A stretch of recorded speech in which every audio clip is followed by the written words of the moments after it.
ஓம் அகத்தியர் திருவடிகள் போற்றி. ஓம் அகத்தியர் திருவடிகள் போற்றி. ஓம் அகத்தியர் திருவடிகள் போற்றி. ஓம் அகத்தியர் திருவடிகள் போற்றி. ஓம் மாணிக வாசகர் திருவடிகள் போற்றி. ஓம் மாணிக வாசகர் திருவடிகள் போற்றி. ஓம் மாணிக வாசகர் திருவடிகள் போற்றி. ஓம் திருஞான சம்பந்தர் திருவடிகள் போற்றி. ஓம் திருஞான சம்பந்தர் திருவடிகள் போற்றி. ஓம் திருஞான சம்பந்தர் திருவடிகள் போற்றி. ஓம் திருநாவுக்கரசர் திருவடிகள் போற்றி. ஓம் திருநாவுக்கரசர் திருவடிகள் போற்றி. ஓம் திருநாவுக்கரசர் திருவடிகள் போற்றி. ஓம் பதஞ்சலி முனிவர் திருவடிகள் போற்றி. ஓம் பதஞ்சலி முனிவர் திருவடிகள் போற்றி. ஓம் பதஞ்சலி முனிவர் திருவடிகள் போற்றி. ஓம் ராமலிங்க சாமி திருவடிகள் போற்றி. ஓம் ராமலிங்க சாமிகள் திருவடிகள் போற்றி. ஓம் ராமலிங்க சாமிகள் திருவடிகள் போற்றி.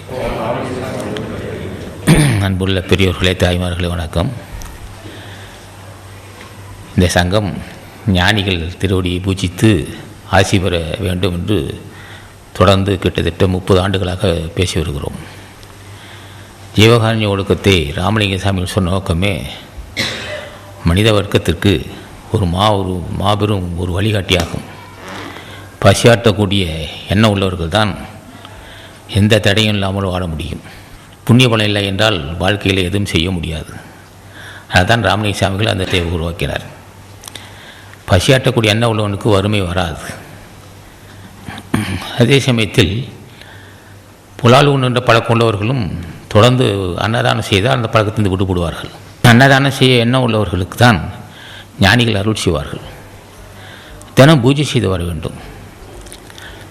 நாங்களாம் காலையில் 4-5 மணிக்கு வந்துச்சு உட்காந்து அகத்தீஸ் நாமத்தையும் மகான் புலத்தீசர், ஈசன் பட்டம் பெற்ற ஒருவர் புலத்தீசர், பிடிநாக்கீசர், புன்னாக்கீசர், அகத்தீசர், இந்த 4வரும் ஈசன் பட்டம் பெற்றவர்கள். இவர்களெல்லாம் நான் தினம் பூஜை செய்து வருகிறேன். ராமலிங்க சாமிகளையும், மாணிக வாசகரையும், திருஞான சம்பந்தரையும், திருநாவுக்கரசரையும், பதஞ்சலி முனிவரையும், அருணகிரிநாதனையும், அத்திரி மகர்ஷியும், அசுனி தேவனையும் பல ஞானிகளை வணங்கி பூஜை ஆட்சி பெற்று வருகிறோம். அதனால் பல காரியங்கள் நல்லபடி நடந்து வருகிறது. இந்த சங்கம் கிட்டத்தட்ட 30 ஆண்டுகளாக எந்த தடையில்லாமல் அன்னதானம் செய்து வருகிறது. எந்த காரியத்தை தொட்டாலும் தடைப்படவில்லை. முதல் 108 திருமணம் என்றோம், 320 திருமணம் செய்து வைத்தோம். அன்பர்கள் துணை கொண்டு, ஆசான் துணை கொண்டு 1008 திருமணம் சொன்னோம். 1187 திருமணம் செய்து வைத்தோம் ஆசான் துணை கொண்டு. தினமும் 10,000 பேர் பசியாற்று வருகிறார்கள். தினம் பசியாறி வருகிறார்கள். எதை தொட்டாலும் தடைப்படவில்லை. என்ன காரணம்? பணபலம் கொண்டோ ஆள்பலம் கொண்டோ செய்யவில்லை. ஆசான் ஞானிகளுடைய ஆசி பெற்று தான் செய்கிறோம். புண்ணியம் செய்ய ஞானிகளும் துணை இருப்பார்கள். புண்ணியம் செய்கிற மக்களுக்கு தான் ஞானிகள் அருள் செய்வார்கள். ஆனால் பக்தி செலுத்தினால், தினம் நாமஜபம் செய்தால் அவர்களுக்கு புண்ணியம் செய்யக்கூடிய எண்ணமும் உண்டாகும். அப்போ புண்ணியவான்கள் தான் முன் செய்த பாவத்தை தீர்க்க முடியும். புண்ணியம் செய்த மக்கள் தான் முன் செய்த வினையை தீர்த்து கொள்வார்கள். அதற்கு ஞானிகள் துணை வேண்டும். நாமஜபம் செய்ய தான் ஒருவனுக்கு அந்த புண்ணியம் செய்வனுங்கிற உணர்வு வரும். இப்போ நாமஜபம் செய்ய தான் செல்வம் பெருகும், வறுமையில்லா வாழ்வு உண்டாகும், நோயில்லா வாழ்வு உண்டாகும். மேலும் நாமஜபம் செய்ய அவருக்கு சிறந்த அறிவு உண்டாகும். எதை பற்றி அறிவு உண்டாகும்? ஏன் பிறந்தோம், என்ன காரணமாக நமக்கு பரிணாம உட்படுகிறோம். அப்படின்னா பரிணாம வளர்ச்சி என்பது நரத்தரை மூப்பு ஏன் வருகிறது, ஏன் முதுமை வர வேண்டும், ஏன் ஈழ இருமல் வர வேண்டும், ஏன் சாக வேண்டும், அதிலிருந்து எப்படி விடுபடுவது என்ற ஒரு சிந்தனை வரும். யாருக்கு வரும் என்றால் இந்த ஞானிகளுடைய பூஜை செய்தால் தான் வரும். இல்லையென்றால் கடைசி வரலும் நாடு பண்ண எப்போதும் இப்படியே இருப்போம், எப்போதும் இப்படியே இருப்போம்னு நினைத்து விடுவான். பூஜை செய்கிற மக்களுக்கு தான் நிலையாமை பற்றி உணர்வான். வயதாகிட்டே போகுது, வயதாகிட்டே இருக்குது, நாளைக்கு மரணம் வந்துடும், நமக்கு எப்படியோ ஜென்மத்தை கடைத்தட்டி கொள்ள வேணுங்கிற உணர்வு வரும் அவனுக்கு. பூஜை செய்யாவிட்டால் அந்த நினைப்பு வராது. திடம் இருக்கிற வரையில் அந்த திடமாக இருக்கும்போதே இவர் சிந்திப்பார்கள். முதுமை வரதான் செய்யும், சாவு வரதான் போகுது, அதுக்குள்ளே நம்மை காப்பாற்றிக்கொள்ள வேணுங்கிற ஒரு உணர்வு தலைவன் ஆசி, ஞானிகளுடைய ஆசி இருந்தால் தான் வரும். இல்லைன்னா அந்த உணர்வு வராது. ஆக எல்லோரும் பூஜை செய்து பழக வேண்டும். அது பூஜை செய்கிறதுக்கு மன லயப்படாது ஆரம்ப காலத்தில். என்ன காரணம்? பல்வேறு கடன் சுமை இருக்கும், மன உளைச்சல் இருக்கும், ஒரு பக்கம் காம விவகாரம், ஒரு பக்கம் பல்வேறு பிரச்சனைகள்லாம் இருக்க தான் செய்யும். நாமஜபம் செய்யத்தான் பிரச்சனைகள்லாம் நீங்கும். அப்போ நாமஜபம் செய்யும்போது மேலும் அன்னதானம் செய்தோம்னா இன்னும் நல்லது தான். நாமஜபம் செய்தாலும் மன லயப்பட வேண்டும் அல்லவா? மன லயப்படுவதற்கு புண்ணிய பலம் இல்லைன்னால் மன லயப்படாது. அப்போ புண்ணியத்தை அந்த மாதம் 20 அல்லது ஒருவருக்கோ அன்னதானம் செய்யும்போது தான் மன லயப்படும். அப்போ அன்னதானம் செய்யும்போது உடல் ஆரோக்கியமும் உண்டாகும், பக்தி செலுத்தும் போது சிறப்பறிவு உண்டாகும். பக்தி செலுத்துகின்ற மக்களுக்கு வறுமை வராது, செல்வம் பிறகுதான் செய்யும். நிச்சயம் அவர்கள் அன்னதானம் செய்ய தான் செய்வார்கள். உலகத்தை ஞானி என்று ஒருவன் இருந்தால் அவன் புண்ணியவானதாக புண்ணியம் செய்யாமல் ஞானியாக முடியாது. யாரும் புண்ணியம் யாருமே வெறும் தவத்தால் மட்டும் சித்தி பெற்றதாக நினைக்க வேண்டாம். புண்ணியம் செய்திருந்தால் தான் அந்த தவமும் சித்தி பெறும். புண்ணியம் செய்யாமல் ஞானியாக முடியாது. ஆக புண்ணியவான்கள் எல்லாம் அத்தனை பேரும் புண்ணியவான்கள் தான். அப்போ புண்ணியவான்கள் நாம் அதை சொல்ல எல்லா நன்மைகளும் உண்டாகும். இப்படி தான் இதான் நாங்கள் கண்ட உண்மை. ஆக அன்பர்கள் என்ன செய்யணும்? காலையிலேருந்து ஒரு 10 நிமிஷம் உட்காந்து நாமஜபம் செய்யணும். நாமஜபம் செய்யதாக தான் உங்களுக்கு அந்த உண்மை தெரியும். ஏன்னா நம்ம வணங்கக்கூடிய தலைவன் சிறந்த அறிவாளிகள், சாதாரண ஆள் இல்லை, எல்லாம் கை நாட்டு நினைக்க வேண்டாம். மிகப்பெரிய கல்வியாளர்கள், மிகப்பெரிய கருணையாளர்கள், மிகப்பெரிய அருளாளர்கள், மிகப்பெரிய கல்வியாளர்கள், மிகப்பெரிய அருளாளர்கள். ஆகவே அவரோட நாமத்தை சொல்லத்தான் நமக்கு சிறந்த அறிவு உண்டாகும். அப்போ தான் நம்மை நாமே உணரக்கூடிய அறிவு உண்டாகும். நம்மை நாம உணர்வது சாதாரண விஷயம் இல்லை. அதை எல்லோரும் நம்மை நாம உணர முடியாது. தன்னறிய தனக்கு ஒரு கேட்டில்லை என்றான் திருமந்திரத்தில். தன்னறிவது எல்லாரும் அறிய முடியாது. தன்னை அறிகின்றவன் தான் தலைவனை அறிவான். ஆக தன்னை அறிவதற்கு என்ன வேண்டும்? ஞானிகள் ஆசி வேண்டும். ஞானிகள் ஆசி இல்லாமல் தன்னை அறிய முடியாது. கடைசி காலத்தில் அறிந்து என்ன செய்ய போகிறான்? முதுமை வருவதற்கு முன்னே தன்னை அறிந்து கொள்ள வேண்டும். முதுமை வருவதற்கு முன்னே தன்னை அறிந்து என்ன செய்ய முடியும்? முதுமை வருவதற்கு முன்னே தடுத்து கொள்ள வேண்டும். வருமுன்னர் காவதான் வாழ்க்கை, எரு முன்னர் வைத்திருப்போல கெடுனா வல்லவன். வருமுன்னே காப்பாற்றிக் கொள்ள வேண்டும். ஏதா காக்கும் அறிவனார்க்கில்லை, அதில் வருவதொரு நோய் என்ன வல்லவனும். வரத்தான் செய்யும். வருவதற்கு முன்னே அணை கட்டி கொள்ள வேண்டும். அப்போ அந்த அணை கட்டி கொள்வது எப்படி? வேறு எந்த வகையில் முடியாது. ஒன்று அருள் பலத்தாலும், ஒன்று புண்ணிய பலத்தால் தான் வருமுன்னே காப்பாற்றிக் கொள்ள முடியும். ஏனென்றால் வந்த பின் என்ன செய்ய முடியும்? நிச்சயம் வரத்தான் செய்யும், துன்பம் வரத்தான் செய்யும். வருமுன்னே வழிகொட்டி கொள்ளணும்னு சொல்லுவார். வருமுன்னர் காவதான் வாழ்க்கையினர். அப்போ எரிமுன் வைத்திருப்போம். இந்த வைக்க பொருள் வைக்கோல் பொருள் எரிய நெருப்பு வைக்கோல் பொருள் வச்சா விறுவிறுன்னு பிடிச்சி எரிஞ்சு போகும். எடுத்துக்காட்டு முழுக்க சொல்லுவான். நம்ம பாசையில் பேசுவான் சொல்லுவான். வரும் முன்னர் காவாதான் வாழ்க்கை, எரி முன்னர் வைத்தூர் போல கெடும். மூண்டிரிகிற அக்கனியில் போய் வைக்கிட்டு போட்டால் என்ன ஆகும்? எரிஞ்சு போகும். அது மாதிரி வாழ்க்கை எரிஞ்சு போகும்னு சொல்லுவான். அப்போ வருமுன்னே காப்பாற்றி கொடுக்கின்ற அறிவு எப்போ வரும்னா புண்ணியவான்கள் தான் கிடைக்கும். புண்ணியவான்களுக்கு தான் அந்த வாய்ப்பு கிடைக்கும். இல்லை என்றால் அந்த வாய்ப்பு அமையாது. வருமுன் காட்டுக்கொள்ள வேண்டும் என்ற உணர்வு. அப்போ இன்னொரு இடத்த சொல்லுவான். சிறதா காக்கும் அறிவனார்க்கில்லை, அதிர வருவதொரு நோய் என்றான். வருமுன்னே துன்பம் வரத்தான் போகும். வருவதற்கு முன்னே காப்பாற்றிக் கொள்ளணுங்கிற ஒரு ஆற்றல் அறிவு அவர்களுக்கு அஞ்சு முடியாத நோய் வராது, துன்பம் வராதுன்னு சொல்லுவான். அதில் வருவதொரு நோய்னாக்கா துன்பம் வருகிற நோய் வராதுன்னு சொல்லுவான். ஆக வாழ்க்கையில் உயர்வு தாழ்வு இல்லாமல் இருக்க முடியாது. செல்வம் ஒரே இடத்துல நிற்காது. செல்வம் கூடும் குறையும். செல்வம் எந்த காலத்திலையும் ஒரு குறிப்பிட்ட இடத்துல ஒரு 100 வருஷம் இருக்கும் என்று சொல்லவே முடியாது. ஒரு சிலருக்கு 10 வருஷம் இருக்கும், ஒரு சிலருக்கு 20 வருஷம் இருக்கும், ஒரு சிலருக்கு ஒரு தலைமுறைக்கு இருக்கும். ஒரு தலைமுறைக்கு இருக்கக்கூடிய செல்வம் அடுத்த தலைமுறைக்கு இல்லாமல் போயிடும். சிலருக்கு இதே இளமை இருக்கும். கிட்டத்தட்ட 30 வயசுலேயே 35 வயசுலேயே தான் மேற்கொண்ட வியாபாரம்லாம் தடைப்பட்டு போகும். அப்போ வள்ளுவன் சொல்லுவான், முன் செய்த வேணே அவ்வளோதான். என்னடா 40 வயசுலும் ஒரு ஓஹோன்னு பெரிய வியாபாரியாக இருப்பான். எல்லாம் நாளுக்கு நாள் பல்வேறு நஷ்டங்கள் விடும். பல 40 வயசுக்குள்ளவே எல்லாவற்றையும் இழந்து விடுவான். அப்போ என்ன சொல்லுவான்? நீ செய்த புண்ணியம் அவ்வளோதான்.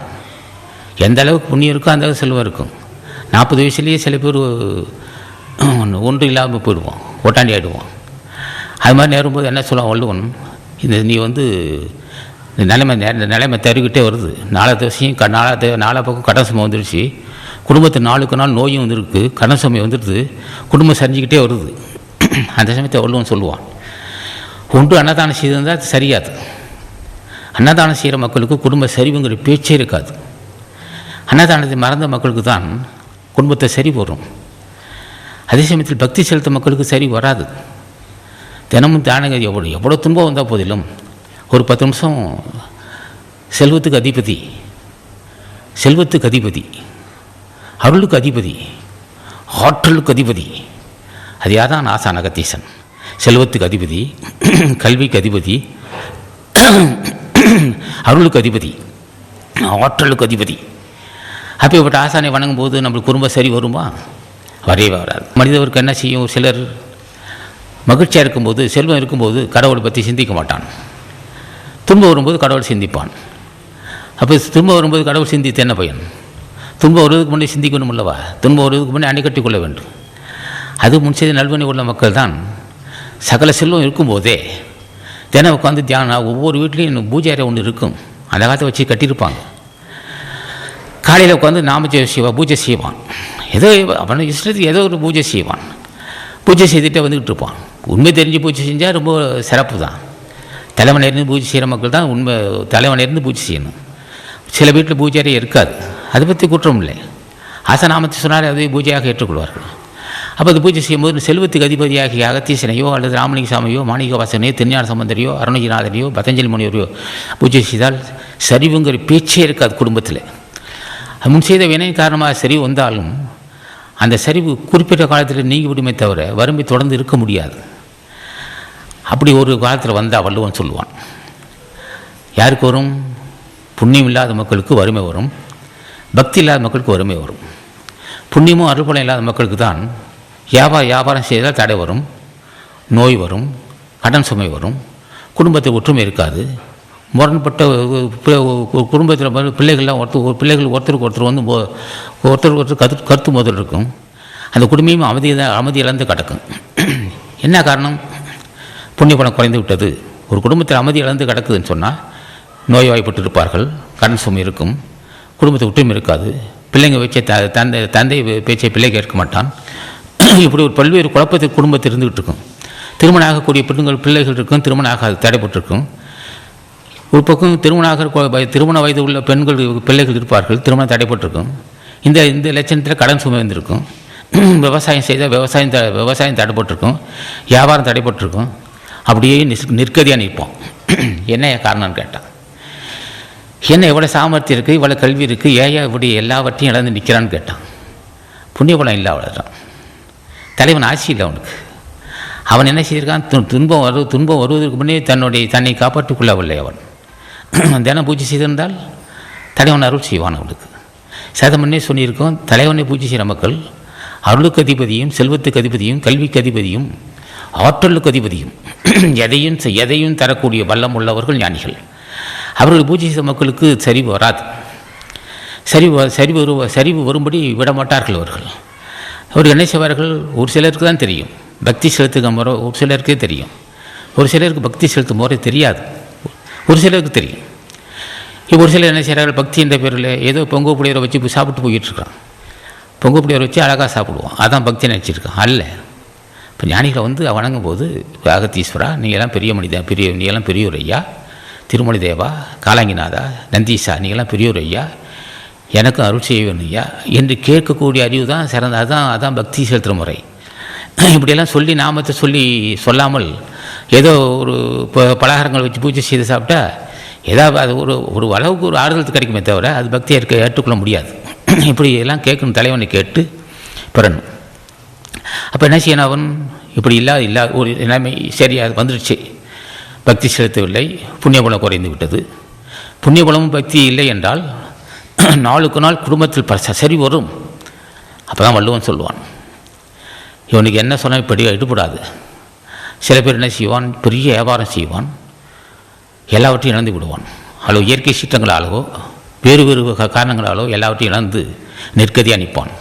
கடன்காரன் வந்து வாசல் ஒவ்வொரு நாளும் கடன் சுமை வந்துக்கிட்டே, கடன்காரன் வந்து வாசலேருந்து கேட்டுக்கிட்டு இருப்பான். மான பிரச்சனை வந்திருக்கும். அந்த சமயத்தில் என்ன செய்வான், சில குடும்ப தலைவன், இப்படியெல்லாம் வாழ்ந்துருக்கோம், இவ்வளோ பெரிய வியாபாரி, இப்படியெல்லாம் நம்ம இந்த கௌரவமாக வாழ்ந்துட்டு நாம் போய் ஒரு கூலி வேலை செய்கிறதா, நாம் போய் வேலை செய்கிறதான்னு சொல்லி இப்படியே சோம்பலாகவே இருந்தான். இது வந்து ஒரு பாவத்தின் சின்னது. வள்ளுவன் சொல்லுவான், குடி செய்வார்க்கு இல்லை பருவம், மடி செய்து மான கருதே கெடுனா. குடும்பம் செஞ்சுட்டே வருது, கடன் சுமை வருது, நாளுக்கு நாள் பிரச்சனை வந்துக்கிட்டே இருக்குது. அந்த சமயத்தில் வந்து கௌரவ பிரச்சனை நினைத்தா என்ன ஆகும்? குடி செய்வார்க்கு இல்லை பருவம், மடி செய்து மான கருத கெடுனா. அப்போ என்ன சொல்கிறான் வள்ளுவன், முன் செய்த வினை காரணமாக எல்லாவற்றையும் இழந்து விட்டாய். இந்த சமயத்து குடும்ப தலைவன் என்ன செய்யணும்? கூலி வேலை, நம்ம இப்போ குடும்பம் வாழ்ந்தோம், கூலி வேலைக்கு போகிறதா, ஒரு இடத்துல கணக்கு பள்ளி வேலை செய்கிறதா, இப்படியே நினச்சிட்டு எல்லாவற்றையும் இழந்துருவான். அவ்வளோ சொன்னால், அது ஏன்டா அப்படி நினைக்காதப்பா, உள்ளதும் போய்டுன்னா. நீ இப்படி நினைத்து ஒரு இது நம்ம கௌரவமாக வாழ்ந்துருக்கோமே, நம்ம வேலைக்கு போகணும்னு நினச்சின்னா உள்ளதை இழந்துடுவேன். அதே சமயத்தை இயற்கை சித்தம் வரும் அல்லவா, திடீர்னு நிலநடுக்கம் வரலாம், புயல் வரலாம், போகமாக வரலாம், கடல் கொந்தளிப்புன்னு காரணமாக அழிந்து போகும். அந்த குடும்ப தலைவன் தான் சொல்கிறான் வள்ளுவன், உனக்கு காலம் கிடையாதுன்னு விட்டு, இனிமேட்டு நீ இதுக்கு அப்படி நினச்சிக்கிட்டு அது மாதிரி நம்ம கௌரவமாக வந்தோமே, வேலைக்கு போகிறதுனா உள்ளது கெட்டு போகணும். குடி செய்வார்க்கு இல்லை பருவம், மடி செய்து மான கருத கெட்டுனா. மடி என்ன? சோம்பல். கௌரவத்தை பார்க்காதே, குடும்பம் செஞ்சுக்கிட்டு வருது, நாளுக்கு நாள் குடும்பம் செஞ்சுக்கிட்டே இருக்குது, நீ வேலைக்கு போ, கூலி வேலைக்கு போனா. இவ்வளோ கௌரவமாக வாழ்ந்தேனே, நான் அப்படி கூலி வேலைக்கு போகிறதுனா உள்ளதும் போயிடும். உன்னை நம்பியிருக்கான என்ன ஒரு பிள்ளைகள் இருக்குது, மனைவி மக்கள் இருக்கான். இன்னும் மறுபடியும் மான பிரச்சனை பார்த்தீங்கன்னா இன்னும் குடும்பத்தை பிரச்சனை வரும், வேலைக்கு போகணும். ஆனால் யாருக்கு வரும் இந்த சரிவு? புண்ணிய பலம் இல்லாத மக்களுக்கு தான் இந்த மாதிரி சரிவு வரும். புண்ணிய பலம் இல்லாத மக்களுக்கு தான் வலுன்னு சொல்லுவான். புண்ணிய பலம் உள்ள மக்களுக்கு என்ன வரும்னா, ஒரு சிறந்த ஆற்றல் வரும். குடிசெவ்வல் என்னும் ஒருவருக்கு தெய்வம் மடித்திட்டு தான் முந்துருன்னா, என் குடும்பத்தை உயர்த்துவேன். யாருக்கு அந்த எண்ணம் வரும்னா, உடல் ஆரோக்கியம், ஆழ்ந்து சிந்திக்கூடிய அறிவும், சிறந்த ஊக்க உணர்ச்சி, அஞ்சா நெஞ்சம்னா யாருக்கு வரும்? புண்ணியவனுக்கு தான் வரும். பக்தி செலுத்துகிற மக்களுக்கு தான் அந்த ஊக்கம் வரும். குடி செவ்வல் இன்னும் ஒருவருக்கு தெய்வம் மடித்திட்டு தான் முந்துருனா, என் குடும்பத்தை உயர்த்துவேன், அதனால் எந்த துன்பம் வந்தாலும் சரி அஞ்ச மாட்டேன் என்று எவன் ஒருவன் வரிஞ்சுக்கிட்டு நிற்கிறானோ அவனுக்கு தெய்வமும் தானும் வரிஞ்சுக்கிட்டு நிற்கிறார். அதுவும் கோமனை கட்டிக்கிட்டுறான். ஏன்னா இவன் எப்படி வரிஞ்சுக்கிட்டு நிற்கிறானோ அதே மாதிரி தெய்வம் நிற்குன்னு சொன்னான். என்ன காரணம்? இவன் எந்த அளவுக்கு இவன் உற்சாகமாக இருக்கானோ, ஒருவன் எந்த தளர்ச்சி இல்லாமல் இருக்கிறான். உடல் ஆரோக்கியம் இருக்குது, ஆழ்ந்து சிந்திக்கூடிய அறிவு இருக்குது, துன்பத்தை கண்டு அஞ்சா நெஞ்சம் இருக்குது, எதையும் தளர்ச்சி இல்லாத வாழ்க்கை யாருக்கு இருக்குன்னா, பணபலம் உள்ளவனுக்கு இருக்குமா? கல்வி உள்ளவனுக்கு இருக்குமா? உடல் ஆரோக்கியம் உள்ளவனுக்கு இருக்குமா? இருக்கவே இருக்காது. புண்ணிய வளம் உள்ளவனுக்கு தான் இருக்கும் அந்த ஆற்றல். அஞ்சேன், எதற்கும் அஞ்சேன், என்னை எத்தனை பிரச்சனை வந்தாலும் அஞ்சேன், என் குடும்பத்தை உயர்த்து காட்டுவேன் என்று எண்ணுகின்ற எண்ணம் ஜீவகாரண்ய ஒழுக்கத்தால் தான் வரணும். குடி செவ்வல்னா செம்மைன்னு அர்த்தம். என் குடியை உயர்த்துவேன், செம்மையான குடியாக்குவேன், எத்தனை துன்பம் வந்து போது அஞ்ச மாட்டேன் என்கின்ற எண்ணம், அந்த முயற்சி, அந்த உயர்வான எண்ணம் புண்ணியவான்களுக்குத்தான் உண்டாகும். குடி செவ்வல் என்னும் ஒருவருக்கு தெய்வம் படித்தட்டு தான் முந்துருன்னா, என் குடும்பத்தை உயர்த்துவேன் என்று அவன் எண்ணுகின்றானோ அவனுக்கு தெய்வமும் வரிஞ்சுக்கிட்டு நிற்கின்றான். அஞ்சாதே மகனே நான் துணையாக இருப்பேன்னா, யாருக்கு துணையாக இருப்பானா? புண்ணியவனுக்கு தான் துணை இருப்பானா.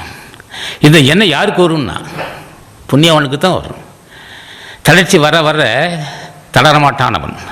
தளர்ச்சி வரதான் செய்யும். ஏனென்றால் ஒரு செல்வம் ஒரு இடத்துல நிற்காது. ஒரு சிலருக்கு வந்து செல்வம் நீடிக்கும், ஒரு சிலருக்கு செல்வம் நீடிக்காது. ஆனால் ஊக்க உணர்ச்சி இருக்குது, அந்த ஊக்கம், அந்த தளர்ச்சி இல்லா வாழ்க்கை புண்ணியவனுக்கு தான் உண்டுனா.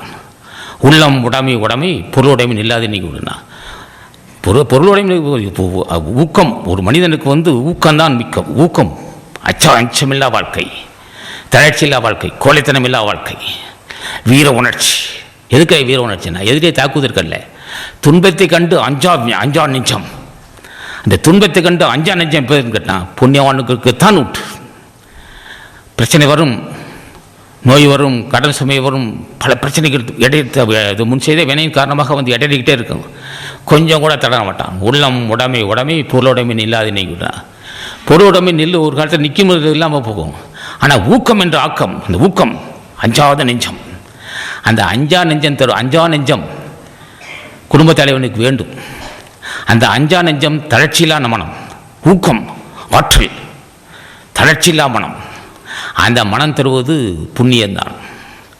அந்த மனம் தருவது பக்தி தான். அதை சொன்னான். குடிசெய்வோல் என்னும் ஒருவருக்கு தெய்வம் மடித்தட்டு தான் முந்துன்னு சொன்னான். உள்ளம் உடைமை பொருளுடைமை நில்லாது நீங்கி விடுன்னு சொன்னான். காரணம் என்ன? உள்ள பொருள் நிற்கி ஒரு காலத்தில் அழியும், கூடும், குறையும். ஆனால் ஊக்க உணர்ச்சி ஊக்கம், தளர்ச்சி இல்லா மனம். குடும்ப தலைவன் எப்படி இருக்குன்றான்? அஞ்சா நெஞ்சம் உள்ளவனாக இருக்க வேண்டும். அந்த அஞ்சா நெஞ்சம் எப்போ வரும்னு கேட்டான்.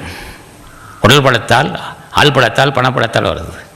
புண்ணிய பலத்தாலும் அருள் பலத்தால் தான் அஞ்சா நெஞ்சம் வரும். அவன் தளர்ச்சி இல்லாமல் இருக்கிறான், தலைநிமிர்ந்து இருக்கிறான்னு சொன்னால் யாரா எப்படான்னு கேட்டான். ஏன்னா ஆள் படத்தை கொண்டா படம் படத்தை கொண்டா? இல்லை, புண்ணிய படத்தால் தான். ஞானிகள் ஆசை இருந்தால் அச்சம் இருக்குமோ? அவனுக்கு அச்சமே இருக்காது, பயப்படவே மாட்டான். அதுக்காக மற்றவை தாக்குவதற்கில்ல. அச்சமில்லா வாழ்வு யாருக்கு வரும்னா அது அருளாளர்கள் தான் வரும். தினம் ஆசி பெற்ற மக்களுக்கு அச்சம் இருக்காது. யார் நம்ம வணங்கக்கூடியவன் தலைவன் யார்? மிகப்பெரிய ஆற்றல் பொண்டியவர், எதையும் எப்போதும் செய்யும், எதை கேட்டாலும் தரக்கூடிய ஆற்றவர்கள் ஞானிகள். ஆணை பெண்ணாக்குவார்கள், பெண்ணை ஆணாக்குவார்கள். இப்போப்பட்ட ஞானிகளை வணங்குகிற மக்களுக்கு அச்சம் இருக்குமோ? அச்சம் இருக்க முடியாது. அது முன் செய்த வினையின் காரணமாக அச்சம் இருந்த போதிலும் அந்த அச்சம் நீடிக்காதுன்னு சொல்லுவோம். ஆகவே தளர்ச்சியில்லா வாழ்வு தருவது பக்தியும் புண்ணிய பலன்தான். அன்பர்கள் என்ன செய்ய வேண்டும்? தினமும் பூஜை செய்து பழக வேண்டும். அப்போதுதான் இந்த அச்சமில்லா வாழ்வு. சரி, இதெல்லாம் இருக்கட்டியா, மரணம் ஒன்று வருமே, அது எப்படி சொல்கிறது? இதெல்லாம் சொல்கிற வறுமை கண்டு அஞ்ச மாட்டேன், துன்பத்தை கண்டு அஞ்ச மாட்டேன், எத்தனை குடும்பத்தை எத்தனை பிரச்சனை வந்தாலும் பயப்பட மாட்டேன்னு சொல்கிறேன். மரணம் வருமே, அது எப்படி விடுறது? இதெல்லாம் தாங்கிக்கிற, குடும்பத்தில் பிரச்சனை வரும், நோய் வரும், கடன் சுமந்துச்சு எல்லாம் அது எதிர்த்து தாங்குற, அச்சம் இல்லாமல் இருக்கிற, அது ஒரு சிறந்த வாய்ப்பு தான். ஆனால் மரணம் ஒன்று வருமே, அது எப்படி விடுறது? அதுக்கு என்ன உபாயம்? அது மரணமில்லா பெருவாழ்பட்ட ஞானிகளை வணங்காமல் அந்த வாய்ப்பு கிடைக்குமோ? மனிதனுக்கு இது உண்டு அந்த வாய்ப்பு. மரணமில்லா பெருவாழ்வு என்பது மனிதனுக்கு உண்டு. அந்த மரணமில்லா பெருவாழ்வு பெறுவதற்கு யார் வேண்டும்? எவன் ஒருவன் மரணமில்லா பெருவாழ்வு பெற்றானோ. இப்போ மரணமில்லா பெருவாழ்வு என்பது என்ன? ஓடுகின்ற காற்றை நிலைப்படுத்தி கொண்டவன் யார்? அவன் தான் மரணமில்லா பெருவாழ்வு பெற்றவன். அப்போ ஒருத்தன் செத்து போயிட்டான்னு சொல்கிறான். எப்படி அதுக்கு என்ன போகிறது? மூக்கில் கை வச்சு பார்க்குறான், காற்று நின்று போச்சு. மூக்கில் கை வச்சு பார்க்க மூச்சு காற்று ஓடலை. ஒரு 10 நிமிஷத்துக்கு அப்புறம் உடம்பு ஜில்லிட்டு போகுது. மூச்சு காற்று ஓடும் வரையில் உடம்பு உஷ்ணம் இருந்துக்கிட்டு இருக்கு. உடம்பை தொட்டு பார்த்தா ஜில்லுன்னு ஆச்சு. சிறிது நேரம் ஆக ஆக கை காலம் விரைச்சிக்கிச்சு. அப்போ அதை தொட்டு பார்க்கும் அப்போ என்ன ஆச்சு? மூச்சு காற்று நின்று விட்டது. மூச்சு காற்று நின்றவுடன் உடம்புல உஷ்ணம் குறைஞ்சிது, கைகள்லாம் விரைச்சி போச்சு. அதுக்கப்புறம் பெணங்கிற வார்த்தை எடுக்கிறான். பெணம், அந்த பெணம். அப்போ அவர்கள் ஞானிகள் என்ன செய்கிறார்கள்? ஓடுகின்ற காற்றை ஆசான் ஞானபண்டிதன் துணை கொண்டும், ஆசான் அகத்தீசன் துணை கொண்டும், புண்ணிய பலம் கொண்டும், வைராக்கியம் கொண்டும் அதை புருமத்தில் செலுத்தி விடுவார்கள். சுழிமுனையில் செலுத்தி விட்டால் அது என்ன செய்யும்? அந்த காற்று வெளியே வராது. செலுத்தினா என்ன ஆகும்? சுழிமுனையில் காற்று புருமை செலுத்தி விட்டால் கவத்தை அறுத்து விடும், நரதரை மூப்பை மாற்றும். எப்போதும் இளமையாக இருக்கலாம். முதுமை வராதவர்களுக்கு என்ன காரணம்? அவர்களுக்கு முதுமை வராதுன்னா தேவையான உஷ்டத்தை உடம்புல இருந்துக்கிட்டே இருக்கு. யோக கண்ணல், காமக்கண்ணல் இல்லை. காமக்கண்ணல் என்ன செய்யும்? ஈழெருமடு உண்டாக்கும், நரதரை உண்டாக்கும். காமக்கண்ணல் பசி உண்டாக்கும், யோக கண்ணல் பசி உண்டாக்கும். ஆனால் சுழிமுனையில் செலுத்துகின்ற காற்று உஷ்ணத்தை உடம்போட கணல் இருந்துக்கிட்டே இருக்கும்.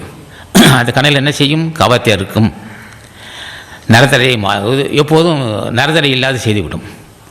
அவன் என்ன உணவு சாப்பிட்டாலும் ஜீரணமாகும். 40 வயசில் 50 வயசு சாப்பிடுவான், 60 வயசையும் சாப்பிடுவான், 70 வயசையும் சாப்பிடுவான், 80 வயசையும் சாப்பிடுவான், எல்லா உணவும் சாப்பிடுவான், ஜீரணம் ஆகிக்கிட்டே இருக்கும். என்னையா ஒரு சிலருக்கு 40 வயசு 45 வயசில் சாப்பிட்றான், ஜீரணம் ஆகலைன்னா அந்த மூலக்கணல் இல்லை அவனிடம். மூலக்கணல் சுழிமுனையில் காற்று செலுத்தி விட்டால் சாப்பிட்ட ஜீரணமாகும். அப்போ அந்த சுடுமணி சேர்த்தப்பட்ட காற்று மூலாதாரத்தில் தங்கியிருந்தால் வெப்பம் இருந்து உடம்பு உஷ்ணம் இருந்துகிட்டே இருக்கும். அவன் சாப்பிடுவான். அப்போ அந்த உணவு சாப்பிடுறது இவனை சாப்பிட்றான், அந்த அக்னி சாப்பிடும். அக்னி சாப்பிட்டு என்ன செய்யும்? இளமையாக தேகத்தை வைத்திருக்கும். இந்த வாய்ப்பெல்லாம் ஞானிகள் பெற்றிருக்கிறார்கள். ஒருவன் 80 வயசானாலும் சரி இளமையாக இருக்கிறான். ஏதோ 40-45 வயசு தளர்ந்து போயிட்டான். அதுக்கு என்ன காரணம்? காமக்கடல் மிகுதியாக இருக்குது, அங்கே யோக கண்ணல் கிடையாது. அந்த யோக கண்ணல் வருவதற்கு என்ன வேண்டும்? புண்ணிய பலம் இல்லாமல் யோக கண்ணல் வருமோ? பக்தி இல்லாமல் யோக கண்ணல் வந்துடுமோ? இப்போ பக்தியும் புண்ணிய பலம் தான் யோக கண்ணல் உண்டாக்கும், உடம்புல அக்னி உண்டாக்கும். அந்த அக்னி மூல அக்னி, தர்மத்தால் வந்த அக்னி, தயவு சிந்தையால் வந்த அக்னி, பக்தியால் வந்த அக்னி, ஆசான் ஆசையால் வந்த அக்னி, ஆசான் அனுகிரகத்தால் வந்த அக்னி, மூச்சு காட்ட ஆன்மாவை பற்றி அறிந்ததன் காரணமாக வந்த அக்னி. அது என்னென்ன செய்யும்? என்ன சாப்பிட்டாலும் ஜீரணமாகும், தேகத்தை இளமையாக வைத்துக்கொள்ளும். எப்போதும் இளமையாக இருக்கலாம். 80 வயசுலையும் இளமையாக இருக்கலாம், 90 வயசுலையும் இருக்கலாம், 110 வயசுலையும் இருக்கலாம், 200 வயசுலையும் இருக்கலாம், 200 வயசுலையும் இருந்துக்கிட்டே இருக்கலாம். 200 வயசுலையும் நரதடை வராது, வரும் மாறிடும். அப்போ 200 வயசு வரலும் நரதடை இல்லாமலும் இளமையாக இருப்பு என்ன உபாயம்னா மூலக்கண்ணலை அறிந்திருக்க வேண்டும். அவன் மூலக்கண்ணலை அறிவதற்கு என்ன வேண்டும்? பக்தி வேண்டும். ஞானிகள் ஆசையெல்லாம் மூலக்கண்ணலை சிறப்படுத்தி கொள்ள முடியாது. இந்த உடம்பு இப்போ நம்மகிட்ட இருக்கிறது காமக்கண்ணல். காமத்தி, கோபத்தி, பசித்தி. நம்ம உடம்புல இப்போ இருப்பது பசித்தி. பசி வந்தால் உஷ்ணம் ஏற்படும், கோபம் வந்தால் உஷ்ணம் ஏற்படும், காமம் வந்தால் உஷ்ணம் ஏற்படும். காமத்தி, கோபத்தி, பசித்தி, 3 தீயும் உண்டாக்குவது இடம் முத்தி. அப்போ இந்த 3 தீக்கு அப்பால் ஒரு தீ இருக்குது, அதுதான் மூலாக்கினி, அது யோகாக்கினி. அந்த யோகாக்கினி எப்போ வரும்? புண்ணியவான்களுக்கு தான் வரும் அந்த யோகாக்கினி. அந்த யோகாக்கினியுடைய இயல்பு என்ன? எப்போதும் இளமையாகவே உடம்பை வைத்துக்கொள்ளும். எத்தனை வருஷம் ஆனாலும் சரி இளமை இருக்குது, இறந்துக்கிட்டே இருக்கு, தளர்ச்சி இருக்காது. அந்த அக்னி என்ன செய்யும்? கவத்தை அறுக்கும், பசி இருந்துக்கிட்டே இருக்கும். இப்போ 45-50 வயசு 60 வயசு சாப்பிட்டா ஜீரணம் ஆகாது. இவன் சாப்பிட்டுக்கிட்டே இருப்பான், அது ஜீரணம் ஆகிக்கிட்டே இருக்கும். உண்டான்னா ஒரு நொடியில் சிரிக்குன்னா என்னையா நம்ம காலையில் சாப்பிட்டா 4 இட்லி சாப்பிட்டோம், அதுக்கப்புறம் சாப்பிட முடியல. இப்போ 1 மணி நேரத்துக்கு முன்னாடி சாப்பிடுவான், 1 மணி நேரத்துக்கு முன்னாடி 10 இட்லி சாப்பிட்டா மறுபடியும் சாப்பிடுவான். ஏன் அவன் சாப்பிட்டுக்கிட்டு இருக்கான்? அவன் ஜீரணம் ஆகுதுன்னா மூலக்கண்ணல் அக்னி, ஞான அக்னி தோண்டி விட்டது. ஞான அக்னி தோண்டியதால் அவன் சாப்பிட்டுக்கிட்டு இருக்கான், இளமை இருந்துக்கிட்டே இருக்கு. சாதாரண மனிதனுக்கு அந்த வாய்ப்பு இல்லையே. காலையில் சாப்பிட்டா அஜீரண கோளாறு, சாப்பிட்டா ஜீரணம் ஆக மாட்டேங்குது. ஞானிகள் சாப்பிட்றான், ஜீரணம் ஆகுது. ஓஹோ, அதுக்கு என்ன உபாயம்? அந்த அக்னியை யார் அறிந்தானோ அவனுக்கு நரதரை மூப்பு இருக்காது. அப்படி வந்தாலும் மாறிவிடும், அப்போதும் இளமையாக இருப்பான். அந்த அக்னியை அறிந்து கொள்வதற்கு அந்த அக்னியை நம்ம பெற வேண்டும். யார் பெற முடியும்? அது என்ன, நாமளால் மூச்சு காட்ட நிறுத்த முடியுமா? நிறுத்தவே முடியாது. அக்னி அறிந்தவன், அக்னியின் அளவறிந்தவர்கள் ஞானிகள். ஒவ்வொரு ஞானிகளுமே மூலக்கணலை உடம்பில் வந்த ஞானக்கணலை கணக்குடன் இருந்தவர்கள். மூலாக்கினி, ஞானக்கணல், யோகக்கணல். அந்த யோகக்கணலை உடம்பில் பக்குவமாக வைத்து கொண்டிருப்பார்கள். அந்த கணக்குடன் அனலை வைத்து கொண்டே இருப்பார்கள். அது சாப்பிட்டுக்கிட்டே இருப்பார்கள், ஜீரணமாகும். அஜீரண கோளாறு என்ற பேச்சே இருக்காது அவர்களுக்கு, ஞானிகளுக்கு. இல்லறத்தானுக்கு அஜீரண கோளாறு வரும். இவர்கள் சாப்பிடும்போது நிறுத்தி அளந்து சாப்பிடுவான். அவன் சாப்பிட்டுக்கிட்டு இருப்பான், அவனுக்கு பசி இருக்கும். அந்த பசி தான் அவனுக்கு இளமை தருவது. அந்த பசிக்கு காரணம் மூலக்கணல், யோகக்கணல், ஞானக்கணல், பக்தி கணல். அதை அறிந்தவர்கள் தான் மரணமில்லா பெருவாள் பெறுவார்கள். அதுக்கு என்ன வேண்டும்? அந்த அக்னியை அறிந்து தன் உடம்பில் இருக்கிற வாதப்பத்தை சிலத்தை பார்த்துக்கிட்டே இருக்கவா அவங்களுக்கு தெரியும். அவர்கள் அந்த அக்னியை அறிந்து அக்னியை ஸ்திரப்படுத்திக் கொள்ள வேண்டும். அந்த அக்னி யாருக்கு நிற்கும்? புண்ணியவன்களுக்கு தான் இருக்கும். உடம்பை எப்போதும் கணக்கணன்னு இருக்கு. கணக்கணன்னு அந்த அக்னி இருந்துக்கிட்டே இருக்கும். அந்த அக்னி தான் இளமையாக்கிட்டு, அது இளமையை முதுமையாக கூடாமல் தடுத்துக்கிட்டு இருக்கும். இப்போ ஒரு சிலருக்கு அக்னி குறையும், அவர்களுக்கு அக்னி குறையாது. மூலக்கணல் இருந்துக்கிட்டு இருக்கு. யோகா அக்னி, ஞான அக்னி, பக்தி கணல், யோகக்கனல், ஞானக்கனல். அந்த கனலை அறிந்து கொண்டுவதற்கு அந்த கனலை அறிந்து கொள்வதற்கு இப்போ நம்ம கூடியிருக்கிறீங்க. அந்த மனிதருக்கு தான் அந்த வாய்ப்பு இருக்குது. மனித வர்க்கத்துக்கு தான் அந்த வாய்ப்பு இருக்குது. அந்த கனல் யாருக்கு எழும்பும்? புலாடு ஒன்றுகிட்ட மக்களுக்கு ஒரு எழும்புமோ? ஞானக்கனல் தோன்றுமோ?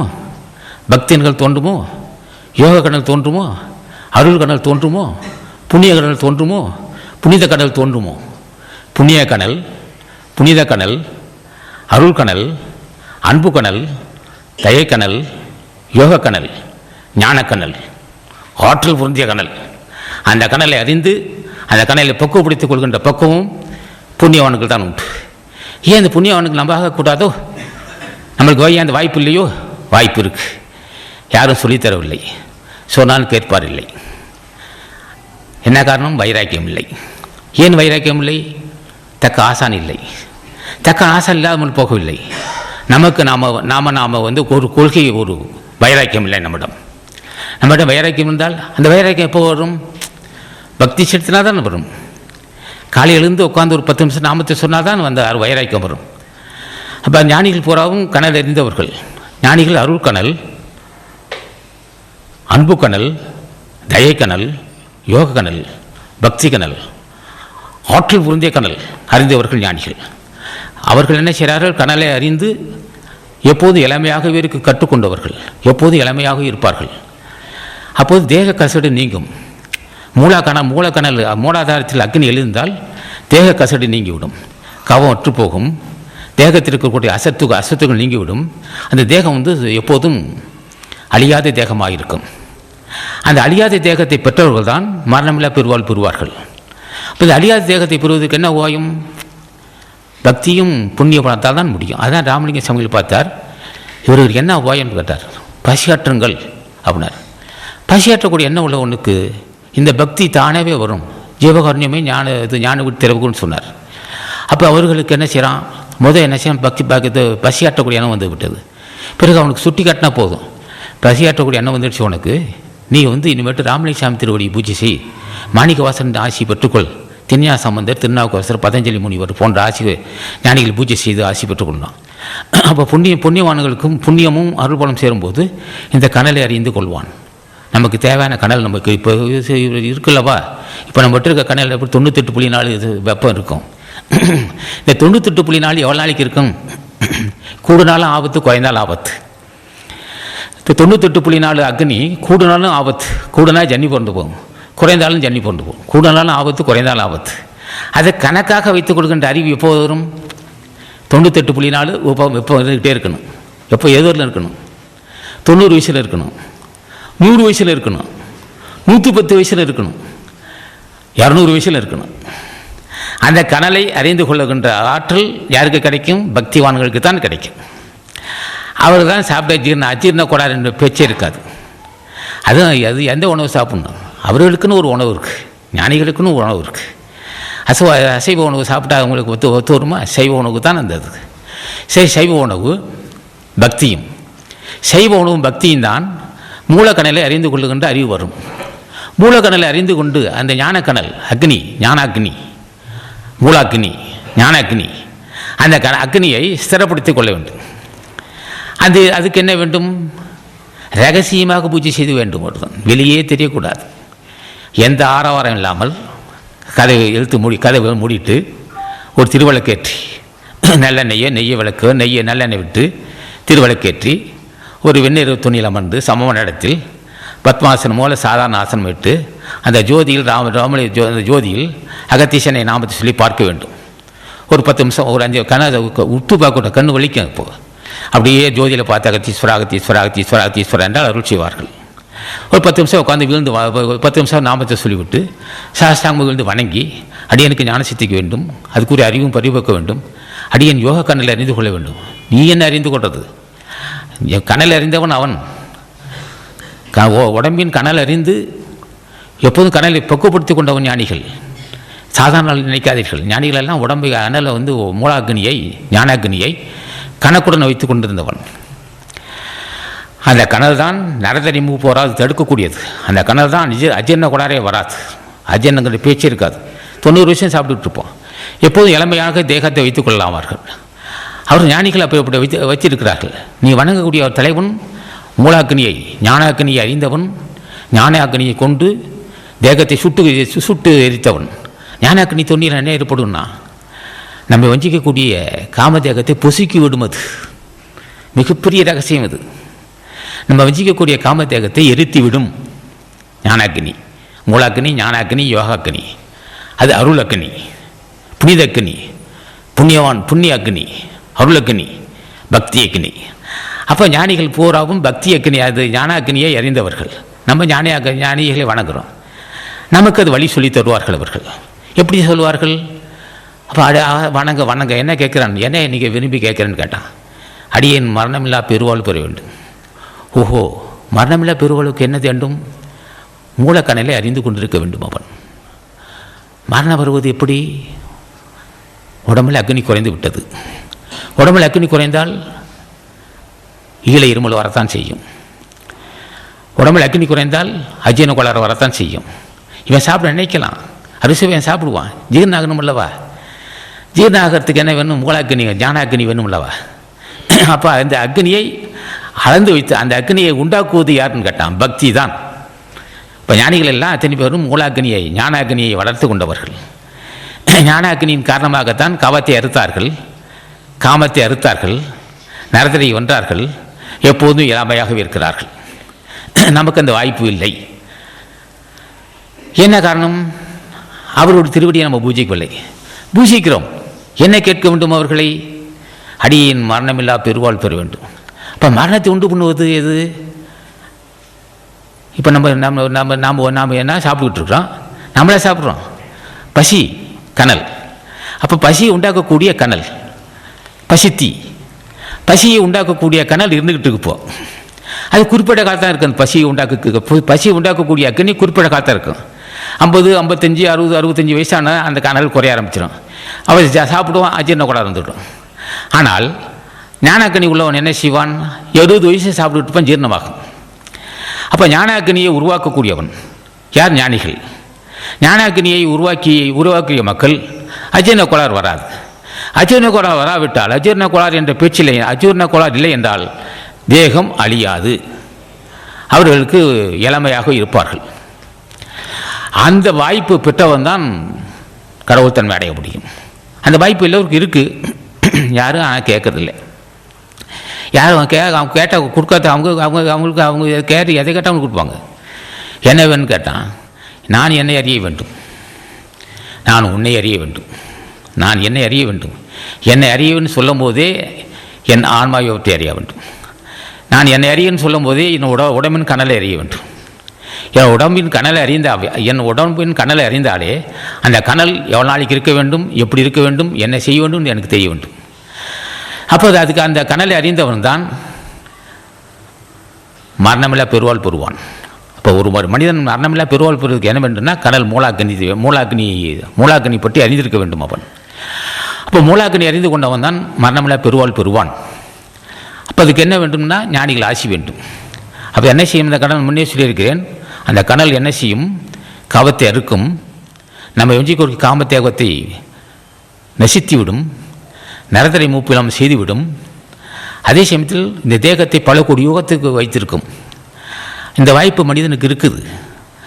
அதை நாம் புரிந்து கொள்ள வேண்டும்.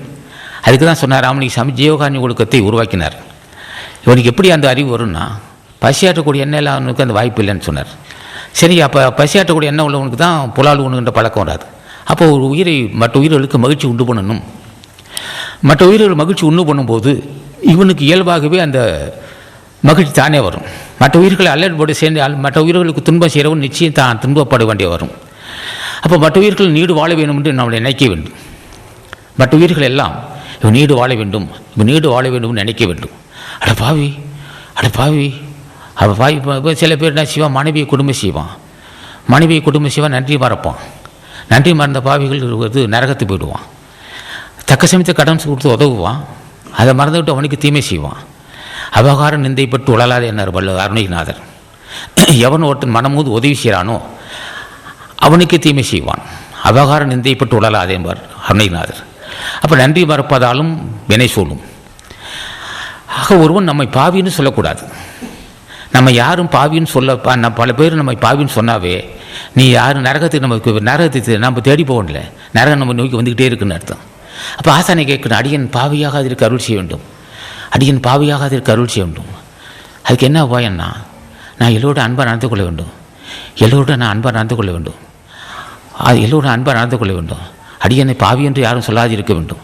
அடியன் பாவி என்ற பேர் அடியன் பாவியாகக்கூடாது. எந்த வகையில் பாவியாகவான்? ஒன்று பொருள்பற்று காரணமாக, ஒன்று காமத்தின் காரணமாக, மற்றொன்று யான் என்ற கர்வத்தின் காரணமாக, மற்றொன்று கோபத்தின் காரணமாக.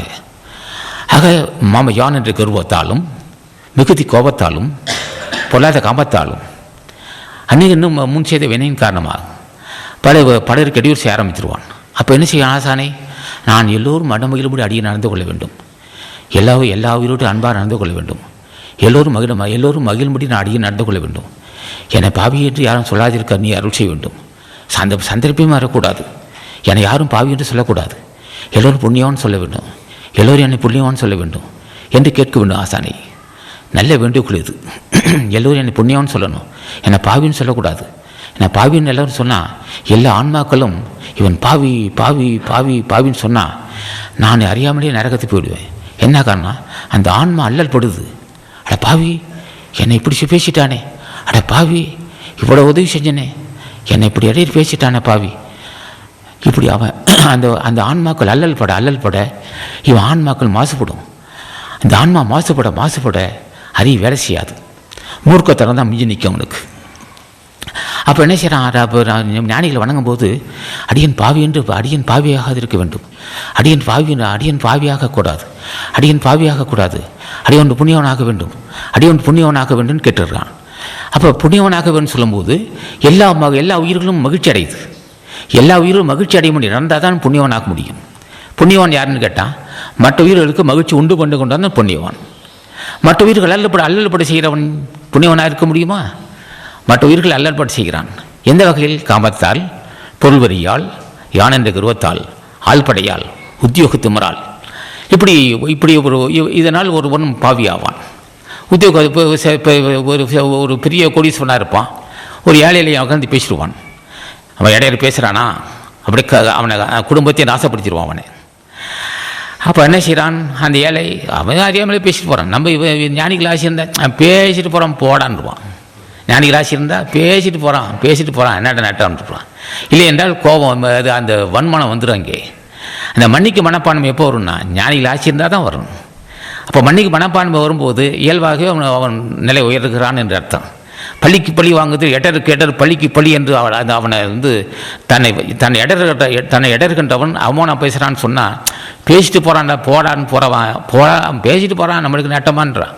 அந்த மாதிரி உணர்வு எப்போ வரும்? புண்ணியவனுக்கு தான் வரும். இல்லைன்னு சொன்னால் யாரை எடரி பேசிட்டான்னா கருவறுத்துருவான்.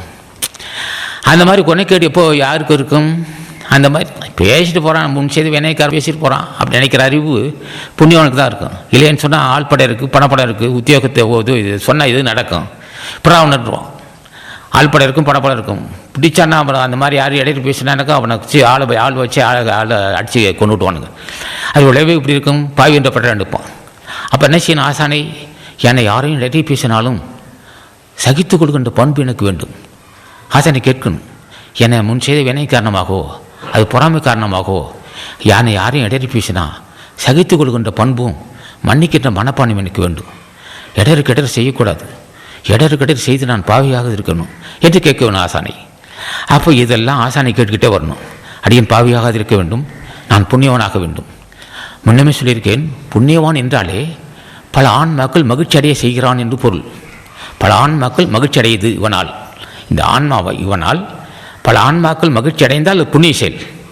பல ஆன்மாக்களும் பாவி பாவி பாவி பாவி பாவின்னு சொன்னான், வந்துகிற சனியும் பிடிக்குதுன்னு அர்த்தம்.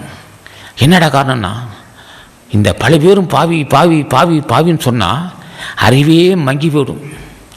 அறிவு மங்கி போய் மூர்க்கத்தனம் தான் மிச்சமாக இருக்கும், கொடூரமான கோபமும் கொடும் பாவி ஆகிடுவான். அப்போ ஆசானை கேட்கும்போது என்ன கேட்குறான்? அடியன் பாவியாக இருக்க அருள் செய்யணும், அடியன் பாவியாக இருக்க வேண்டும், எல்லா உயிர்களுக்கு நான் மகிழ்ச்சி உண்டு பண்ண வேண்டும், எவ்வுயிருக்கு இடையூறு செய்யாத அறிவு தர வேண்டும், எவ்வுயிருக்கும் இடையூறு செய்யாத அறிவு தர வேண்டும், அதுக்கு நீதான் எனக்கு அருள் செய்ய வேண்டும், என்னை வழிநடத்தி செல்ல வேண்டும் என்னை வழிநடத்தி செல்ல வேண்டும். என் அகமும் புறமும் என்னை வழிநடத்தி செல்ல வேண்டும். அடியன் பாவியாக அதற்கு நீ அருள் செய்ய வேண்டும். கேட்டுகிட்டே வரணும். அவன் இப்படி தினம் கேட்டு வருகின்றான் தான் ஜென்மத்தை கிடைத்தேற்றுக் கொள்வான். இப்படி கேட்காவிட்டால் ஜென்மத்தை கிடைத்தேற்ற முடியாது. கேட்கறதுக்கு எப்படி கேட்கணும், தலைவனை கேட்கணும். என் அகமும் புறமிருந்து என்னை வழிநடத்தி செல்ல வேண்டும். என்னை விட்டுறதை என்ன நான் செய்த பாவம் என்ன செய்யும்? எனக்கு யாராவது இடையூறு செய்தால் உடனே பழி வாங்க ஆரம்பிச்சிருவேன். மீண்டும் நரகத்துக்கு போயிடுவேன். என்னை கைவிட்டுறாதே. நான் என்னை கைவிட்டீங்கன்னா நான் அடாது செய்து விடுவேன். அவன் இடையில பேசுனா உடனே அவனை பழி வாங்கிடுவேன். என்கிட்ட அந்த அளவுக்கு வாய்ப்பு இருக்குது. ஆள்படம் இருக்குது, பணப்படம் இருக்குது, எல்லாம் இருக்குது.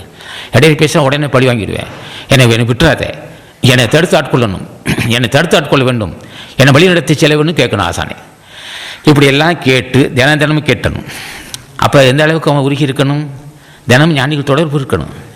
தினமும் ஞானிகள் தொடர்பு இல்லாமல் இந்த புத்தி வராத ஒருவனுக்கு இந்த இது பழிவாங்க உணர்ச்சியோ வேறு வேறு வகையான கொனைக்கேடுகள் இருக்கக்கூடாது. இந்த அப்போ உயர்ந்த மனம், அந்த உயர்ந்த மனம் எப்போ வரும்? வேண்டுகோளால் தான் வரும். தலைவனை கேட்கணும். ஐயே, நல்ல சிந்தை உள்ளவனாக வேண்டும், கருணை புரிந்தவனாக வாழ வேண்டும், எல்லா உயிருக்கும் நான் தாயாக இருந்து தொண்டு செய்ய வேண்டும், எவ்வுயிருக்கு இடையூறு செய்யக்கூடிய அறிவோ அது ஒரு கொனைக்கேடு எனக்கு வரக்கூடாது. அப்படி செய்தால் எனக்கு நிச்சயம் ஆபத்து வந்துவிடும். எந்த உயிரும் என்னால் அல்லல் படக்கூடாது. என் பேச்சாலும் செயலாலும் எந்த உயிரும் அல்லல் படக்கூடாது. அதுக்கு நீ தான் அருள் செய்ய வேண்டும் என்று கேட்கணும். அப்போ என்ன செய்வார்கள்? தியாக சிந்தை வரும். அப்போ எந்த உயிரும் என்னால் எல்லா உயிரும் என்னால் என்னுடைய செயலால், என் பேச்சால், நான் பார்த்து என்னுடைய பார்வையால், என் பேச்சால், என் செய்கையால் அத்தனை பேர் மகிழ்ச்சி, எல்லா உயிரும் மகிழ்ச்சி அடைய வேண்டும். அதுக்கு நீ தான் அருள் செய்வேன்னு கேட்கணும். அப்போ என்ன செய்வார்கள் ஞானிகள்? நல்ல வேண்டுகோள் இது. என் சிந்தையில் இருந்து என்னை வழிநடத்தி செல்ல வேண்டும், என் அகமும் புறமிருந்து என்னை வழிநடத்தி செல்ல வேண்டும் என்று எவனை ஒருவன் கேட்கின்றானோ அவன் கடவுள்தன் மறைவான். ஏன் அப்படியெல்லாம் கேட்கணுன்னா, மனிதனுக்கு தானே மரணமில்லை பெருவாள் உண்டு. அவனுக்கு தானே நிறத்தன் மூப்புலாம் வாழலாம். அவன் தானே பல கோடி யுகங்கள் வாழ்கின்ற வாய்ப்பு கிடைக்கிது மனிதனுக்கு. அந்த வாய்ப்பு நமக்கு ஏன் வாய்ப்பு இருந்து ஏன் நம்ம கையோடு நல்வோடணும்? அந்த வாய்ப்பு மனிதனுக்கு இருக்குல்லவா? அந்த வாய்ப்பு இருந்து ஏன் நம்ம அந்த வாய்ப்பை ஏன் நம்ம இழக்கணும்? இல்லாதது ஒன்று மனிதனுக்கு இல்லாதது. அது மரணமில்லா பெருவாழ்வு என்பது மனிதனுக்கு உரியது தான், மற்ற ஜீவராசிகள் கிடையாது. மனிதனுக்கு உரிய மரணமில்லா பெருவாழ்வையே நம்ம பெற முடியவில்லை. அதுக்கு என்ன காரணம்? நம்மளோட வைராக்கியம் இல்லை. இந்த வைராக்கியம் எப்போ வரும்? பக்தி செலுத்தினால்தான் வைராக்கியம் வரும். பக்தி செலுத்த வைராக்கியம் வரும். புண்ணியம் செய்ய என்ன ஏற்படும்? அதுக்கு மேலும் ஒரு உரம் ஊட்டுனா. ஆக இதுதான் இந்த அடிப்படை தான் மனித கனல். அப்போ இந்த பக்தி செலுத்தும் போது உடம்பை கனலை வைத்து கொள்ளலாம். அந்த கனல் தான் இளமையை எப்போதும் இளமையாக இருக்கலாம். எப்போதும் இளமையாக இருக்கலாம். எப்போதும் இளமையாக இருக்கலாம். எப்போதும் இளமையாக இருக்கலாம். மரணமே இல்லை. அப்போ மரணத்தை உண்டு பண்ணுவது எது? நரதனை மூப்பு. மரணத்தை உண்டு பண்ணுவது எது? காமம். மரணத்தை உண்டு பண்ணுவது எது? இலையிரமல். மரணத்தை உண்டு பண்ணுவது எது? அறியாமை. மரணத்தை உண்டு பண்ணுவது எது? வைராக்கியமின்மை. வைராக்கியம் இல்லை அவனிடம் மரணம் வந்து விட்டது. வைராக்கியம் இல்லை அவனிடம். ஒருவன் சாகிறான் என்றால் வைராக்கியம் இல்லாதவன். ஒருவன் சாகிறான் என்றால் தயை இல்லாதவன். ஒருவன் சாகிறான் என்றால் பக்தி இல்லாதவன். ஒருவன் சாகிறான் என்றால் உண்மை தெரியாதவன். ஒருவன் சாகிறான் என்றால் ஞானின் திருவடியை பூஜிக்காதவன். ஒருவன் சாகிறான் என்றால் மாழையன். நான் என்ன எப்படி சாடி பேசுகிறேன்னா, வாய்ப்பு இருக்கா மனிதா? உனக்கு அந்த வாய்ப்பு இருக்குடா மனிதன். ஏன் மனிதா, உனக்கு அந்த வாய்ப்பு இருக்கு. மரணமில்லை பெருவாழ்கின்ற வாய்ப்பு இருக்கு. அந்த வாய்ப்பு இருந்து நீ ஏன் கை நழுவ விட வேண்டும்? வாய்ப்பு இருக்குல்ல உனக்கு. மரணமில்லை பெருவாழ் போகக்கூடிய வாய்ப்பு இருக்கு. மனைவி தடையாக இருக்க முடியுமா? பிள்ளைகள் தடையாக இருக்க முடியுமா? இருக்கவே இல்லை. யாரும் தடையில்லை. உனக்கு நீயே தடை செய்து கொடுக்குறாய்.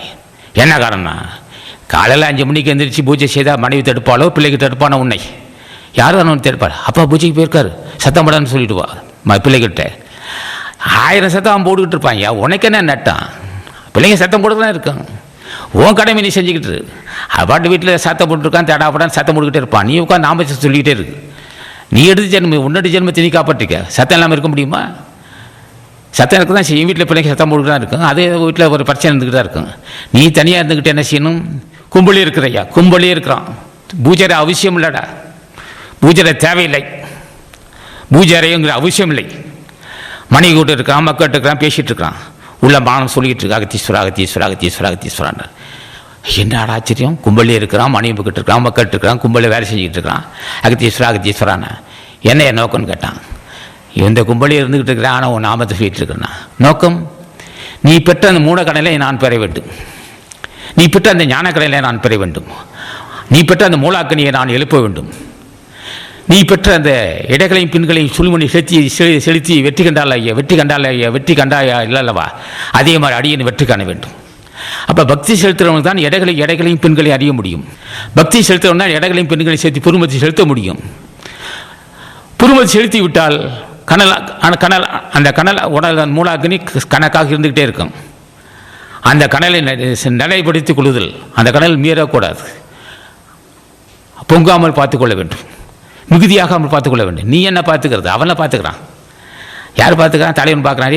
மிகுதியாக குவிச்சிட்டு வந்துட்டு தூங்கு படுத்துக்க அப்படிமா. அனல் குறையுது, அனல் ஏற்றுமா. அப்போ அனல் குறையும் மூலாக்கனி குறையும் போது பிராணம் செய்து கொண்டு சொல்லுவார்கள். மூலக்கணல் மிகுதி ஆச்சுன்னா பிராணம் நிறுத்தி விடுன்னு சொல்லுவார்கள். சரி, உணவுல அதிகம் மிகுதியாக சாப்பிட்றான், மிகுதியாக உணவு சாப்பிடும்போது பிரச்சனை வரும், உனக்கு சாப்பிடன்னு சொல்லுவான்.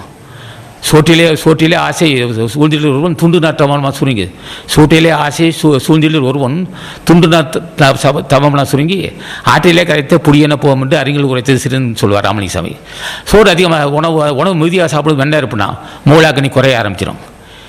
மூலாக்கனி குறையவும் கூடாது, மூலாக்கனி மிகுதியாகவும் கூடாது. மூலாக்கனி மிகுந்த என்ன ஆகும், உடம்பை சாப்பிட ஆரம்பிச்சிடும். அப்போ உணவு கொடுத்துக்கிட்டே இருக்கணும். அதுக்கு மூலாக்கனி குறையாமல் பார்த்துக்கணும், மூலாக்கனி மிகுதியாமல் பார்க்கணும். அப்போ உணவு கணக்காக சாப்பிடுவான். இவன் நான் சாப்பிட்றான் கணக்கு சாப்பிட்டுக்கிட்டே இருப்பார். அவன் ஞானிகள் என்ன செய்வார்கள், சாப்பிட்டுக்கிட்டே இருப்பான், நிறுத்து அப்படிம்பாங்க. அதுக்கு சாப்பிட மாட்டான் அவன். அக்னி உணவு அதிகமாக போனால் மூலாக்கனி குறைய ஆரம்பிச்சிடும். மூலாக்கனி மிகுதியாக இருக்கும்போது உணவு குறைச்சா என்ன ஏற்படும்னா உடம்பு தீஞ்சு போகும். உடம்பு பால் காய்ச்சுவது போல் உடம்பை காப்பாற்றிக்கலன்னு. அப்போ அக்னி குறையாமல் காப்பாற்றிக்கணும். அக்னி உணவு சாப்பிடாம இருந்தால் உடம்பு சாப்பிடாம என்ன ஆகுனா இந்த கனல் அதிகமாக போகும்போது ஆளுக்கு உயிருக்கு ஆபத்து வரும். அப்போ உணவை சரியாக சாப்பிட்டுக்கிட்டே இருக்கணும். அப்போ அந்த உணவு அந்த சாப்பிட்ற உணவு கணக்காகவும் இருக்கணும். அப்போ அந்த மாதிரியெல்லாம் ஒரு அமைப்பு இருக்குது மனிதனுக்கு. இந்த வாய்ப்பெல்லாம் மனிதனுக்கு இருந்தும் அப்போ உடம்பு கனலை அறிந்து மூலாக்கனியை ஞானாக்கனியை எழுப்பி உடம்பை சிறப்படுத்திக்கிட்டு எப்போதும் இளமையாக இருக்கக்கூடிய வாய்ப்பு இருந்தும் மனித வர்க்கத்துக்கு அது புரியலன்னு சொன்னால் என்ன காரணம், தக்க ஆசான் இல்லாதாலும் ஜீவகாரண்ய ஒழுக்கம் இல்லை. ஜீவகாரண்யத்தை கடைபிடித்தால் அந்த வாய்ப்பு கிடைக்கும். ஆகவே அன்பர்கள் பிறந்தால் மோட்சகத்தை தேட வேண்டும். அந்த மோட்சகத்தை தருவது எதுன்னு கேட்டான், அதுதான் ஞானாக்கினி. நம்மகிட்ட இருக்கிறது என்ன அக்னி, காமாக்கினி. ஞானாக்கினி அறிந்து கொள்ள வேண்டும். அப்போ காமாக்கினி ஆகாதோ, காமாக்கினி இல்லாமல் ஞானாக்கினி தோன்றாது. மிகப்பெரிய ரகசியம் அது. ஞானாக்கினி தோன்றதற்கு காமாக்கினி வேண்டும். அதான் சொல்லும் மலிரன் மெலியது காமன்னா வள்ளுவன். அப்போ உடம்புல கண்ணல் இருந்துக்கிட்டு இருக்கக்கூடிய அனலை சுத்தப்படுத்திக் கொள்ள வேண்டும். இப்போ அசுத்த கனல் இருக்குது, உடம்புல இருக்கிறது அசுத்த கனல். அந்த கனலை சுத்தப்படுத்திக் கொள்ள வேண்டும். அப்போ அந்த கனல் சுத்தப்படுத்துவதற்கு என்ன வேண்டும், தேக சுத்தியாக வேண்டும். தேக சுத்தியானதான் சுத்த கனல் ஏற்படும். அப்போ தேக சுத்தி எப்போ ஏற்படும், சைவ உணவால் தான் தேக சுத்தி ஏற்படும். தேக சுத்தி ஏற்பட்டால் சுத்த கனல் வந்துடும், ஞானக்கனல் தோன்றும். இப்போ ஞானக்கனல் தோன்றினால் அவர்களுக்கு மரணமில்லை பெருவாள் கொய்கூடும். இப்போ நான் பேசுவதெல்லாம் ஞானக்கடல் இருக்குது, ஒவ்வொரு மனிதர்களும் ஞானக்கனல் இருக்குது. அந்த கனல் தட்டி எழுப்புவதற்கு வாய்ப்பு இருந்தும் அவர்கள் அறியாமல் இருக்கிறார்களே என்று தான் ஞானிகள் வருத்தப்படுகிறார்கள். அந்த கனல் எழுப்பக்கூடிய வாய்ப்பு அகத்திய சன்மாசகன் தொண்டர்கள் இருக்குது, புண்ணியசேர் மக்களுக்கு இருக்குது, நம்ம அன்பர்களுக்கு வெகு பேருக்கு அந்த வாய்ப்பு இருக்குது. ஏன்னா தொண்டு செய்கிறார்கள், தொண்டு செய்தால் அந்த வாய்ப்பு அவர்களுக்கு கிடைக்கும். ஆகவே இந்த வாய்ப்பு எல்லோரும் பெற வேண்டும். எந்த வாய்ப்பு பெற வேண்டும், ஞானக்கனலை ஞானாக்கினி அறிந்து சிறப்படுத்தி கொள்ள வேண்டும். அவன் அதான் ஞானாக்கினி, அது பக்தி அக்னி, அருளக்கினி, மூலாக்கினி, ஞானாக்கினி, அருளக்கினி, மூலாக்கினி, பக்தி கனல், ஞானக்கனல், அது புண்ணிய கனல். அப்போ ஞானிகள் ஆசைப்பட்டால் தான் கனல் அறிந்து கொள்ள முடியும். அந்த கனலை அறிந்து கொண்டவர்கள் தான் எப்போதும் மரணமில்லா பெறுவார்கள். அப்போ தான் அவர்கள் எப்போதும் இளமையாக இருப்பார்கள். இளமை நாளுக்கு முதுமை வராமல் முதுமையை தடுப்பது அந்த ஞானாக்கினி தான். அந்த ஞானாக்கினியை தட்டி ஞானாக்கினியை சிறப்படுத்திக் கொள்ள வேண்டும். அப்போ பக்தி வேண்டும். எல்லோருக்கும் அந்த வாய்ப்பை பெற்று எல்லா நலமும் வளம் பெற வேண்டும் என்று எல்லாரும் திருவடியை வணங்கி கேட்டுக்கொள்கிறேன். ஆக மாதம் 20க்கு அன்னதானம் செய்ய வேண்டும், சைவ உணவு மேற்கொள்ள வேண்டும், ஆசானை கேட்க வேண்டும். என்ன கேட்க வேண்டும்? அடியன் முன்னே சொல்லியிருக்கிறேன், பாவியாக கூடாது.